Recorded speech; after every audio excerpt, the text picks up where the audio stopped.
these are our experts, and this is why they deserve this platform. So we are going to transition into our first question. So the first question, and same as last discussion, it will one mic. It will include an introduction from that speaker, and then they'll go right into the first question. And the first question to you all is, what are the most significant gaps in support systems for individuals dealing with substance use in our community, and how can we work collaboratively to fill those gaps? And I'll go straight down and let Marissa go first. Peace and blessings, everyone. My name is Marissa. I am an organizer with How to Shift Our Lives All Together. You guys met some of my comrades earlier on. I am the legacy of community organizing. So I'm the daughter of Black Panthers, but also of a lineage of community organizing around housing injustice, around food injustice, all of those things, dating back to the 60s and 70s. So it is my birthright to be here and to take it seriously, and I take that very seriously. And so I'm just going to jump right into the question. I would say the most significant gaps that I see and that I've studied to know are accessibility, one, underrepresentation and leadership by the people that are closest to the problem, and the lack of decision-making power and policy-making power that is allotted to the people who are closest to the problem. HALA has studied very deeply the non-traditional approach to criminal social justice and issues, and it talks about something called crime-generative factors. So these are factors that exist in our communities that predispose us to things like drugs, like incarceration, that ultimately lead us to either of two paths, death or incarceration, right? And so when we start to hold people accountable to issues that they have just been systemically affected by, we've already created a bigger issue. We're already a part of the problem. So I would say that in order to fill those gaps, we have to, one, acknowledge that these crime-generative factors exist, and those factors create attitudes, which are the things that inform our behavior. And when we address those things and we put the responsibility where it goes, which is places like our community boards, places like our local officials, places like the government, right? Because drugs were implanted in our communities. We have to address that. People weren't coming out of the womb, like my baby over there and come out like, yeah, when I grow up, I'm just about to use drugs. Like, no, these things were systemically implanted to target a certain ethnic group. And that's the other piece, right, our ethnic status, right? How we present in the world. We have been targeted in a way that keeps us underdeveloped, that keeps us not loving ourselves or unable to actualize, right? Or struggling to actualize. And so when we have service provisions that continue that narrative, right? When we have people waiting outside on lines with no dignity to get food, things like that perpetuate gaps, right? So we have to address those things to provide better services.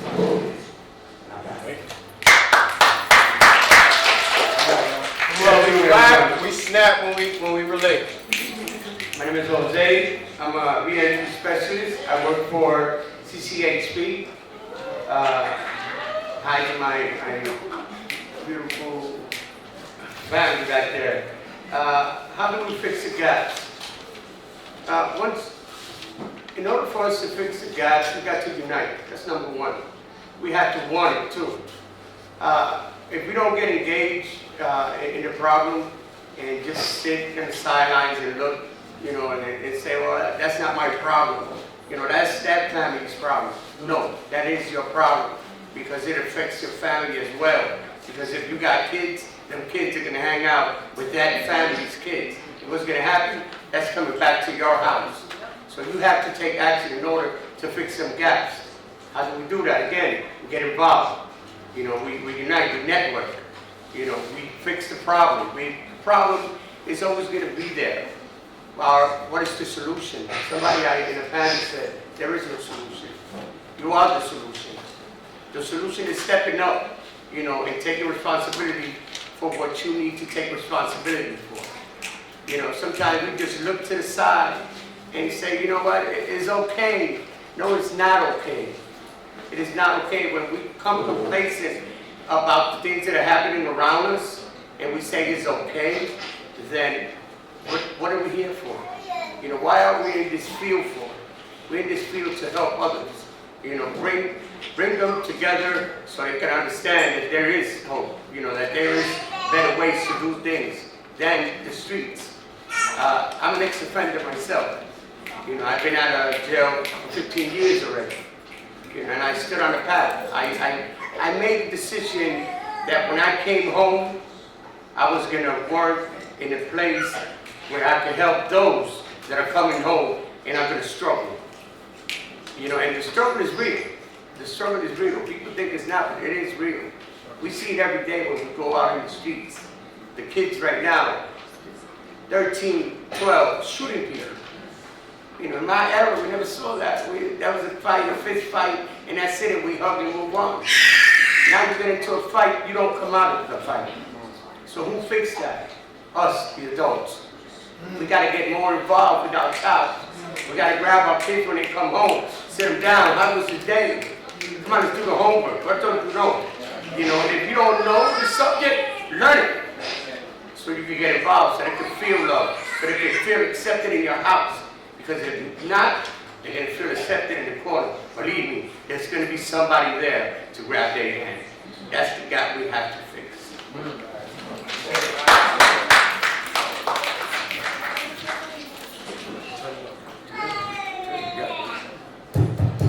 Here we go. Hi, good afternoon, everybody. My name is Antonika James. I am the community liaison at Housing Works for the Connect program. And the Connect program is uniquely put together to address some of the gaps. And so that is where our program comes into place. We actually offer free therapy and case management services to any adults in Harlem. And the uniqueness of this program is that we come to you. We are able to come to your home so that you can have a session, you can have a session in community, or you could even have a session in a space like this, Starbucks, McDonald's. You can go for a walk with your therapist and nobody actually has to know that you're in therapy. Because what you're doing is helping to heal yourself in the way that's best for you. And that is another way that we're trying to help address some of the gaps. The case managers who work with our team do the same, and they help people with applying for benefits and other different things that they need.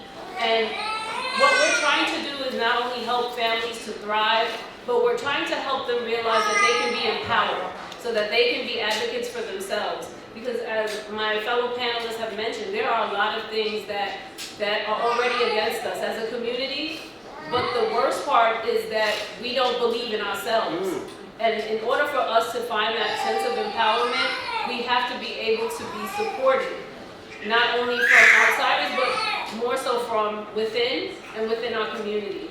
And as we continue to do those things, the Connect team works to collaborate with other programs, because that is another big obstacle that a lot of our organizations face, is that we see each other as competition.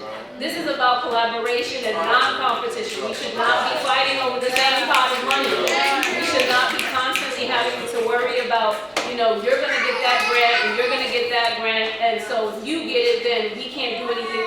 That's not how this should work. If you get that grant, then you should be able to call us and say, hey, you know what? You can come over, we'll do this program together. This is how we're going to help make things better for the community overall, is making sure that we are doing this together. No one should feel like they have to be doing this work alone. And that is what not only children are feeling, but adults are feeling. And so that trickles down within the family system and within the family unit. So how do we expect families to grow and feel as though they want to be thriving, as though they are motivated, as though they want to be ambitious and see other things outside of this world? So we're working to do those things, and we see that as a huge gap. that we can help fill. And obviously there are a lot of other more tangible things like housing and other things like that that definitely come into play. But I think when we start from within, that's where we're really going to be able to see people to persevere.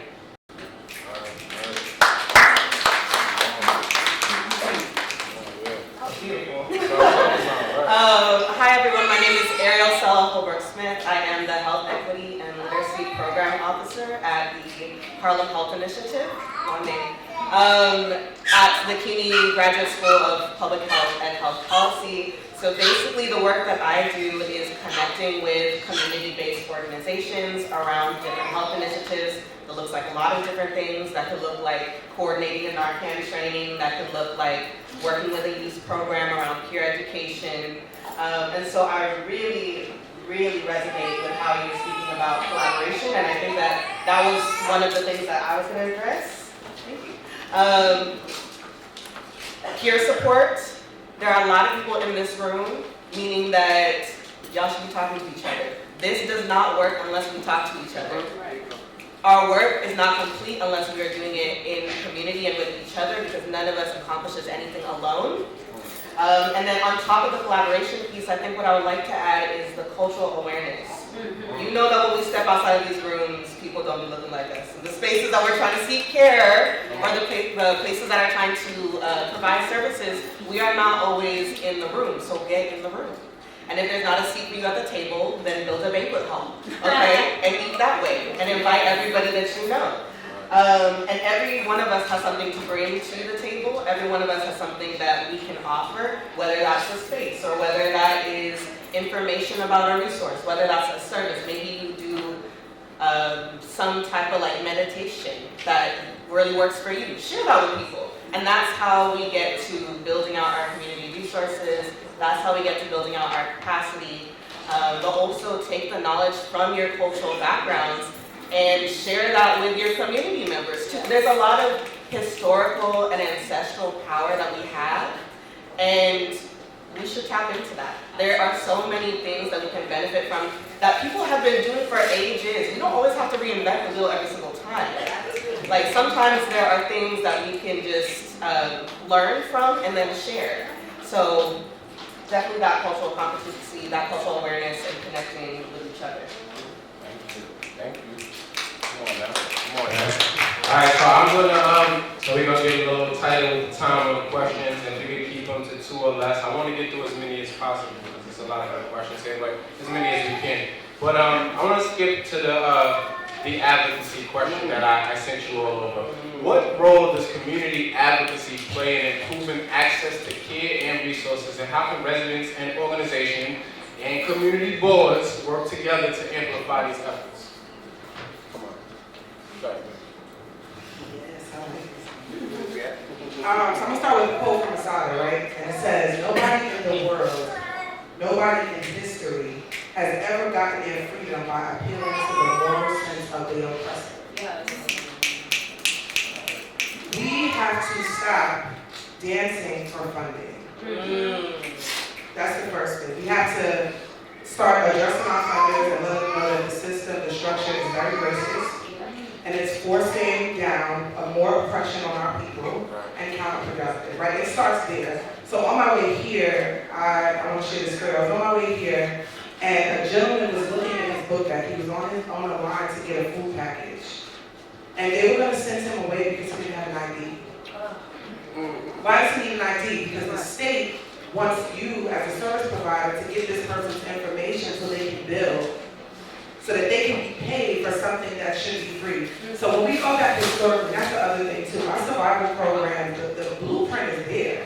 When we go back to how the Black Panthers, the Black Liberation Army gave service provision to our community, that was real social service, right? You didn't have to come with a benefit card. Your Medicaid didn't have to be active. If you were hungry, you ate, and you got political education while you did it. And that's the way that we need to go. That's the direction our communities need to go in. And that's where advocacy comes in. We have to stop allowing the system to exploit our people. We have to. We also have to stop with this rehabilitative theory. We have to move forward into more of an empowerment theory, right? where we are not just giving you a Metro card and $25 and thinking that's going to heal all the problems in your household.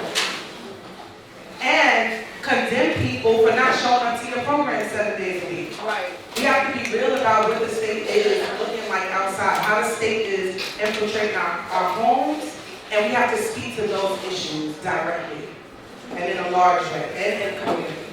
And I pass.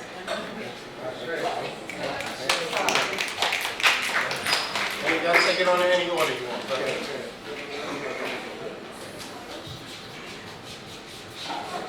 So, Housing Works is actually pretty, is it off?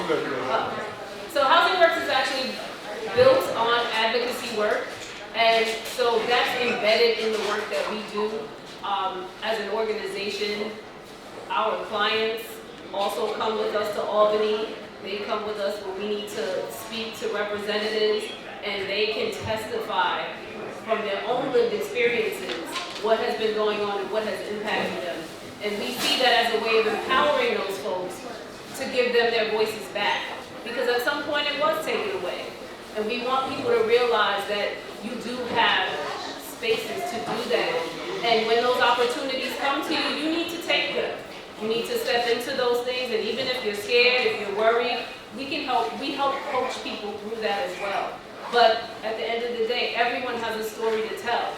And we want people to be able to do that and stand on their own to advocate for themselves. If there are things that we're seeing in the community that isn't working, we should be telling people, this does not work. And when it's not working and we're saying it doesn't work, then we need to then make suggestions that are taken seriously. And when those things are taken seriously, we now apply those things by having folks who have that experience to be a part of the leadership and how that should now be, introduced into the community in a potentially different way. If people make suggestions to the Connect team all the time. We were doing a community survey and we asked people, what did you want? They told us they wanted art therapy. They told us that they wanted to be able to talk about destigmatizing mental health in a different way. So that is what we do.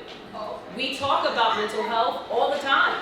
I say overall wellness because that is part of your mental health. So sometimes words scare people, and we understand that. As a community, there are certain things that we should be hesitant about. We're used as guinea pigs in a lot of ways, and so there's an understanding to that. That goes back to the cultural competency piece. So when you come into a space and have that understanding, you realize that you may have to utilize different phrases in order to get people to realize this is what we're talking about. We're talking about your overall health and well-being. That includes your mental, that includes your emotional, that includes your physical. And so when we have those discussions with folks, we're able to help them realize that's what you meant, that's what you were talking about. You're absolutely right. And so when they told us that they wanted more, that's what we gave them. We started to do vision board parties to talk to people about their goals. That is a way to introduce that. It's like, oh, you're just making a collage. It's not just that. It's having you think about your future, not just for yourself, but for your families, for your kids, and how important that will be that you're the person that's designing that. So these are the themes that we've been bringing into the community because we listened to what the community said that they wanted. And we continue to do that, and we continue to evolve. And when people bring us suggestions, we figure out ways to now put that into our programming and ensure that the community is getting exactly what they asked for. Thank you. Yes. Advocacy is something, right now, in where I work at CCHP, we go to a space where it's called Safe Horizon, where kids are at risk. And there is where you really see the need of support and the need for advocates, for people to advocate for other people. And these people that will advocate for, they advocate for somebody else as well. Even though they're in the street, they learn how to hand out a hand and say, come on, I'm gonna help you. Even though they need help. When we learn to do that as a community, for getting the grants, like you were saying, let's not fight for the grants, let's fight for the lives. Let's fight for the need of the people, especially the youth. And I congratulate every young person that's in this room right now you know, because not every young person want to be here right now. They want to be either hanging out, they want to be on their phones, they want to be home on the computer, but they listening right here. They over here trying to get knowledge so they can share it with somebody else. I heard a young lady ask, how could I engage my youth? How could I engage my youth? I'm able to engage the adults but not the youth. And it's sad to hear that. Why? Because it starts in the home again. It starts in the home. The best advocate you have is your parents. Is your parents. And if you're here and you're young, teach your parents how to advocate so they can learn. Some parents don't know how to be a parent because they never was taught how to be a parent. So they can't pass it down. You can't teach what you don't know. So now that you're here, please, pass it on. Pass it on.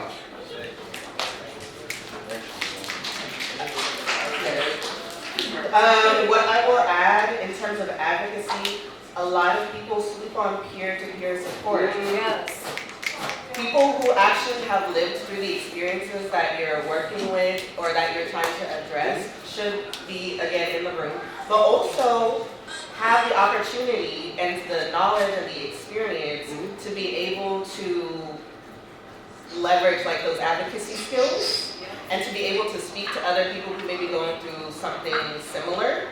Because if you haven't experienced something, you can only speak to something so much. You know what I mean? I never try to act like I'm the expert on somebody else's experience if I haven't lived that life. Because they are the expert on their experiences. So let the experts on those experiences speak to other people who are having those experiences. And there can be training, there can be education, and we can all learn and grow together through that process. But unless we are incorporating and including people who have lived experience from the jump, there's going to be a gap in the advocacy. So, quick plug, actually, I work really closely with an organization called Teens Pact. They do really lovely, amazing peer education work. If you're interested in health education and you're a high school student between the ages of 14 to 18, and you want to do health education, Teens Pact is great to look into. They have excellent trainings. Thank you. All right, so I'm just going to ask everybody, can you please keep the noise down so we can hear the speakers? I'm not going to look at the people that I'm thinking about, but if you would get off of your phone, that wouldn't interrupt the speaker. Also, can we just respect the speakers up here? Let's listen. And young people, there was a plug that dropped for y'all. I'm sure none of y'all heard it. So if you can, try to listen to the information in the room right now because it's beneficial to everybody. The next question that I'll ask is that this one is around building trust. You know, trust can be barriers between service providers and those seeking help. What strategies have been most effective in building trust between these groups? So I'll start with you, Arizona. Okay. I have a major thought on that, and the first one is destigmatizing our language, because we can either choose to use language that denies someone their humanity or affirms it. We can either use language that isolates or includes, and we need to be very intentional about that. Words mean things, right? And the words that we use can either bring someone in or push them further out. And so we need to be really mindful about, like, for example, if somebody says they use certain pronouns, no matter how you feel about pronouns, just disrespect them, you know? And it's a learning process, yes, but it's important to learn and to process however you need to process, but to learn so that you are supporting people in the ways that they need to be supported. We don't want to lose people because they feel like they don't belong in the space. That is how a lot of people fall through the cracks. That is how a lot of people do not get connected or stay in the care that they need or that they might want, is because they're being marginalized even further. And so we don't want to push marginalization while we're trying to help folks. That's not how we build trust, and that's not how we get people in our communities to feel like we're a safe place to go.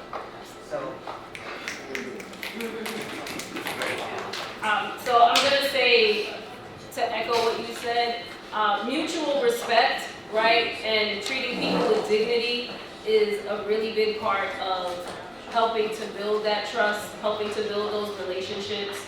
and to be present. I mean, there are a lot of times when you walk into these spaces and you're trying to get assistance or get support or get help from someone, that person is so overwhelmed, they're not even looking at you. They're not paying attention to you. You feel like you are not welcomed in that space. It probably took a lot for you to walk into that office in the first place. There is shame that comes with that. There is embarrassment that comes with that. And so when someone is walking into our spaces, we cannot treat them that way. We cannot allow them to walk in there already feeling worse than they already have. And so it's really important for us to make sure that as providers, as workers, as humans, as people, that we treat other people the way we would expect to be treated when we walk into a space. And that is how you can help just start the relationship, right? The other part of that is patience and time, because relationships don't build overnight. And when you are working with community members, even within your own families, it takes time to really trust what's being done, what's said to you, who's saying it. You learn over time, you know, what people you can trust, who is saying what they really mean, who is being intentional about what they're saying. And that really helps to build those relationships and develop that trust and that bond that you will continue to have going forward. Building trust. That's a big one for me, because the places that I go to, like for example, say Verizon, they like to use a lot of alias. They don't like to use their name. So when we first went there, that was one of the things they said. This kid's a shell. They're not going to be real with you. They're not going to tell you their name. They're not going to tell you nothing. And to our surprise, when we went there the first day, 7 kids came forward. They gave me their names, and they were very nice. How did I do that, though? How did it happen? I took off my, I would say my tag, for that, yeah, I would say that. And I just sat there like one of them. You know, I was real. I you know, told them who I was. Before I even spoke to them, before I even said, listen, this is who I am. This is what I've been through. This is where I am right now. This could be you. You know, and once I told them that, like, they put their guards down, like, oh, well, he's been there. You know, that's what we need to learn how to do. We need to learn how to separate when it's time to separate. Sometimes we just keep that badge on and forget that the person in front of us don't like that badge. You know, they just want to see another person like him. You know, when we learn to do that, I think we're going to be more effective. You know, that's how we're going to see results, is being us. If we've been there, like she said, peer support, the peers, you know, life experience is the best tool you could use to reach someone. If you have that life experience, like if I had cancer and you had cancer, I could tell you the pain of cancer. But if I didn't have cancer, well, then I'll get anxiety. Did you have cancer? All right, so talk to her. Because you can identify it. So you need to link people. That's what my program is doing. We're reaching out to other programs that could provide other services as well. We just don't leave it in our building. We share it. We bring other people in. And that's what we all need to do. You know, bring people in so the work gets done. That at the end of the day, we need people to get the services that they need. That's it. Okay.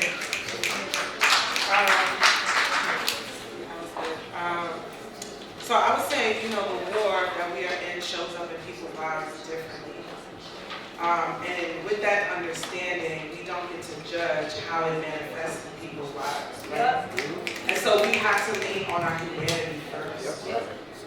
Not because you didn't go to school, or you did drugs, or you, right? The war shows up in our lives differently. And with that, in order to build trust, you have to be willing to journey. Yep. Time is a part of that, but journey means you are where you are, and I'm with you where you are. And not to judge you, but to hold your hand, to hold you up, to give you a linkage, to provide you with service. Whatever it is that I can offer, I am indebted to you as my comrade, as my community person. When we see people, when people walk into your doors, you should look at them as your comrade, as your family, as your community person, and you should feel of service to them. That's how you build trust, and that is a spiritual thing. So people can feel when you really care for them. You know, you wonder why we have all these dollars and our rooms are empty, because the heartbeat isn't there, the spirit is not there. So we have to lean in our humanity. The last thing that we have to remind ourselves that these programs are survival programs. Yep. People are coming to you for food because they have none to eat. People are coming to you for education because the educational system pushed them out. People are coming to you to live to the next day. They depend on you. So you don't judge them there, you provide service there. When a baby is hungry, you feed them. You don't judge them for it. You don't say, here's your benefit card. You don't say, right? You feed them. So you have to treat people with that level of humanity always. And be willing to go into the dark spaces with them. You know, in our program, I've been in the trap house feeding kids, for real. Where you at? I'm coming. We gotta order Apollos, we gotta order pizza, and not just you who signed up for my program. It's 20 of y'all in here. We're gonna feed everybody. Everybody needs to eat. You have to be willing to get down with people like that, because we're all down in our lives somewhere like that. We hide it behind our degrees and in our apartments and in the privacy and in the separation. But if you are a marginalized person, you are down in your life like that somewhere. Or your mother is, or your aunt is, or your sister is, somebody is. Right? So we gotta be willing to get down like that with our people. This is very heavy. This is very heavy. Last round of questions. If you could keep it to 1 minute, please, and then we're going to open it up to the audience because I'm sure they have questions. This one is on bridging formal and informal supports. You know, so as you can see, like I brought a lot of the people y'all expected me to bring to the table, and then I brought a lot of people y'all didn't expect me to bring to the table. And that was on purpose. So the question that I'm going to ask now is, how can formal systems of care, for example, healthcare providers, social services, and informal supports, you know, we could call them peer networks or community groups, how can they work together more effectively? And I'll start with you. Okay. Well, first we need to get in, and I agree, one of our sisters of ours here talked about getting the consensus of the people. So before we can even decide what that looks like, we need to ask our people what they need. And how best would they receive that service provision. So that's first. And that's being community specific, which is something that we have shied away from. So we need to be more community specific. The second thing is we need to start vetting each other's programs. We need to start giving feedback.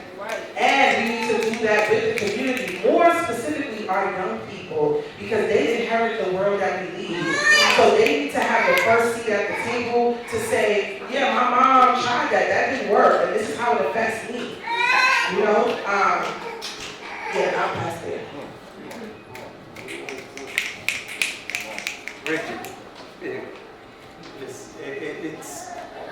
I believe it's a community effort. Nobody can do that alone. Nobody.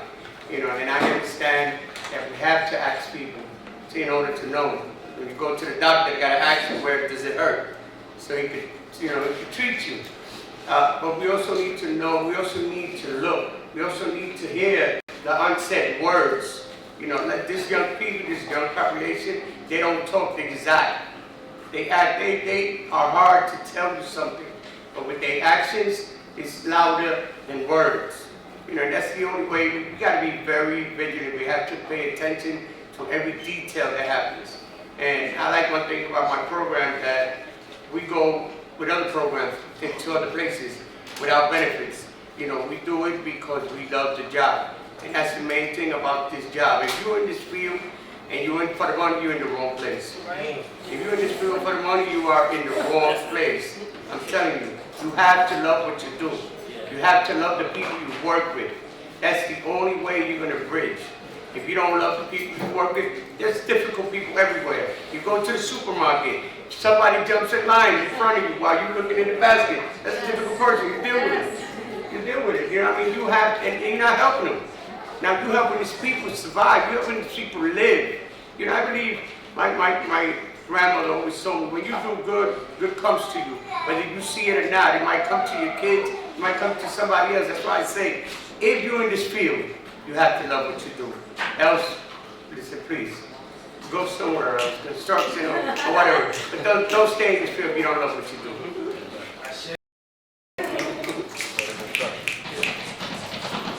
So we do a lot of work meeting community members where they are. In my role, like this is what I do every day. I am in spaces like this and I am speaking to community members. I am sitting down with them. And again, we are trying to figure this out together. This is not, we have this opportunity and so we're going to implant this on your community. That's not how this works. You know, we have to make sure that we are listening to folks. We are meeting them where they are. We are coming from a space of no judgment. And that can sometimes be difficult because even the language that we use is a testament to how we engage with one another. When it comes to individuals who are dealing with substance use disorder, as opposed to being a substance abuser, they're going to receive that differently. And so we have to be mindful in how we say things to folks and how we engage with them and how we are coming up and how we are being present in the spaces in which they're in. When we unify together and we're making sure that those are the messages that are coming across, people will realize at that point that this is something that we can achieve together. And you need that momentum, you need that motivation in order for not only them, but that following generation to also pick up on that. When they start to see their peers, their parents, their leaders, all feel motivated by what's happening, they're going to want to be a part of that too. And we want to continue to keep that there and keep that momentum going. I think that a lot of the work that we do allows us to bring that together, informally and formally. There are organizations. Union Settlement is an organization. Housing Works is an organization. The Bridge. All of us are in this space right now, and we are all part of institutions that have, you know, certain backing, certain funders that we have to answer to on an administrative level, but we also have to realize that in order to get what we need to the community, we have to rely on certain things. And so when we're doing that, we have to be strategic in how we apply the skills that we have and leverage the power that the community is going to bring. So there are a lot of ways that we have to continue to do that and to just uplift one another as we're doing it.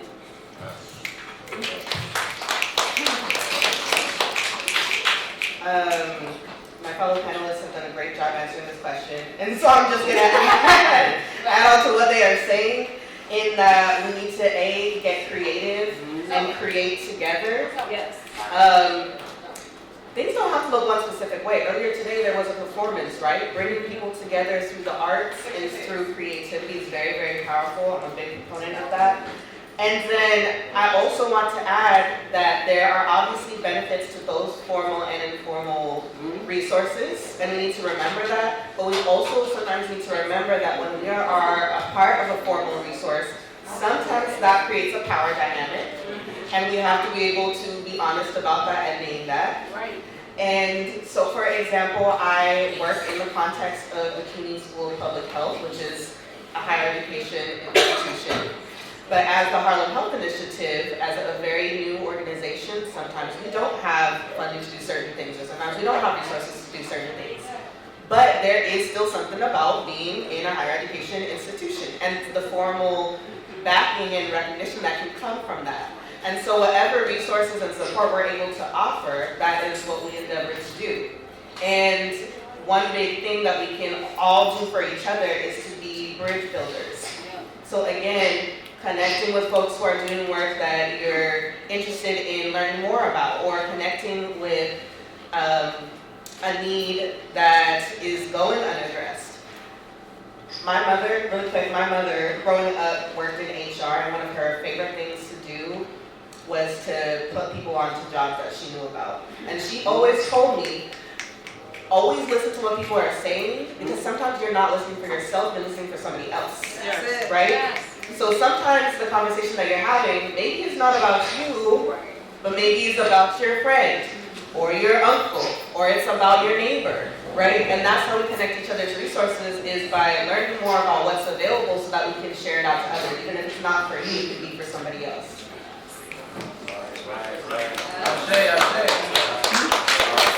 Can we hear it from our parents?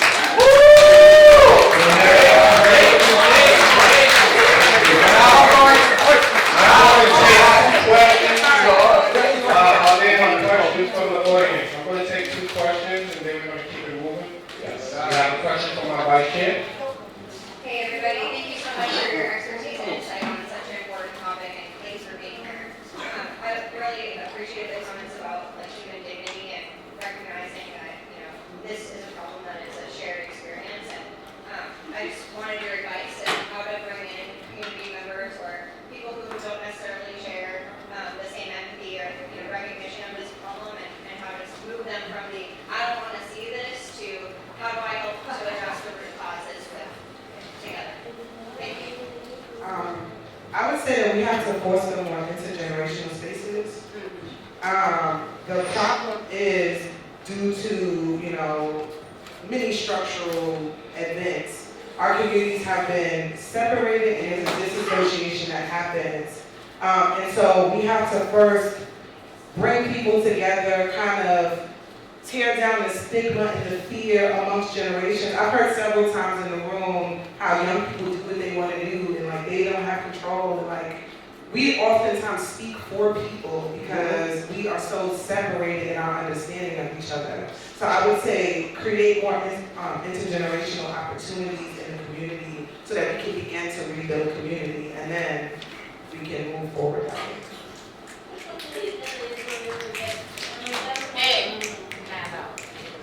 Another question in the room? Yes.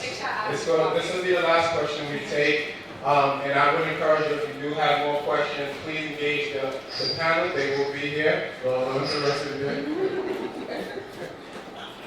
Hi, I really appreciate everything you said.